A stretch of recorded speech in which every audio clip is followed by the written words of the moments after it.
Universiteti i Tetovës kërkon tërheqjen e propozimligjit të arsimit të lartë pasi vlerëson se cënon autonominë universitare.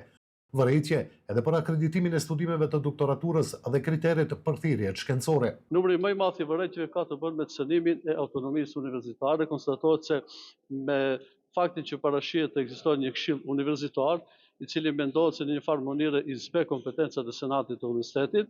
Pra kjo është ai fakti i cilën shumica e profesorëve këtu kanë vërejtje. Çështje tjetër, vërejtjet janë në numër të madh lidhur me akreditimin e studimeve të doktoraturës, për arsye se Universiteti i Tetovës i plotëson gjitha kushtet, ka staf akademik, punime shkencore, botime, krejt, mirë po kriteret janë, do thotë, nuk janë në harmoni me gjendjen reale dhe për këtë, do thotë, janë një numër i vërejtjeve.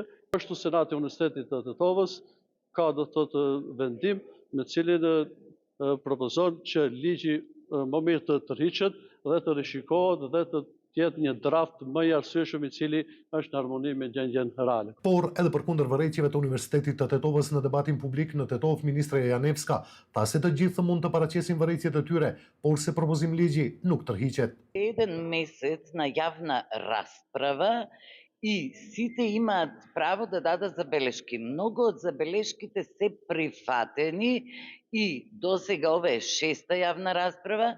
Ky ishte debati i fundit publik me universitetet i ministres së arsimit. Ndërkohë, propozimligji i arsimit të lartë që nga fillimi i muajit ndodhet në platformën ENER, ku ende mund të dorëzohen sugjerimet. Që nga publikimi, vërejtjet e stafit akademik kanë qenë të shumta për shkak të kritereve rigoroze.